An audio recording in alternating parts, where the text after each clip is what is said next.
So today we just got our first baby bearded dragon. So for starters, the enclosure size I recommend is going to be a 18 by 18 by 12 or a 24 by 18 by 12. And that's very important for a baby beardy. A lot of people tend to throw them in these large enclosures, 40 breeders and up, and they don't do well, and it's simply just the enclosure size. So the key factor is get them in a small enclosure and you're off to a great start.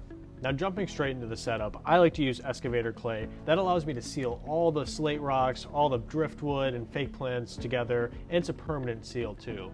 But if we don't go the excavator clay route, I like to use the Zoo-Med or Zilla terrarium mats. Those are a great call, a great option. But once bearded dragons reach about 6 to 8 months of age, then I like to move them all to a sand soil mixture. It's very natural for them. One of the most important things for bearded dragons is proper temperatures.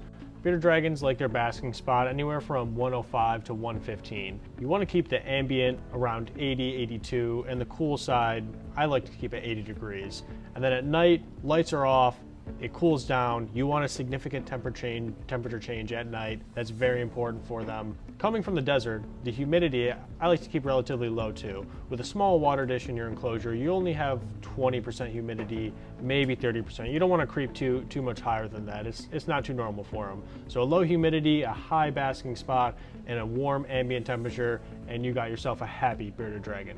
Jumping straight into their diet, baby bearded dragons are strictly insectivores, meaning they only eat bugs. So I like to do dubia roaches, black soldier fly larvae, waxworms, small mealworms, small crickets, silkworms, and the occasional hornworm too. And on top of that, I will always use the multivitamins, the calcium, and vitamin A dust. Repashy vitamin A is one I like to use, and we'll use this once every 2 weeks.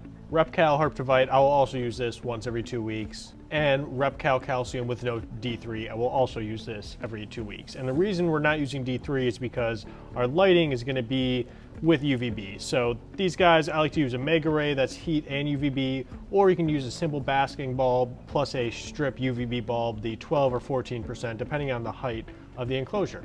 And when it comes to drinking, a lot of times they don't drink out of a water dish. I just put it in there just in case they happen to walk through it and like, oh, here's some water. You're gonna wanna soak these guys every single morning for about 2 minutes in room temperature to very baby lukewarm water.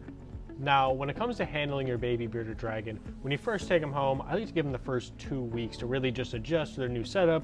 You want to make sure they're eating and drinking, but as a baby, like I said, after the 2 weeks of no handling, you want to slowly introduce handling as well. So that's 10, 15 minutes a day. After about a month of that, 20, 30 minutes a day, that's more than okay. But I hear a lot of people have, especially babies, I don't like hearing it, but they keep them out for hours a day, and that's really not good for especially a baby bearded dragon.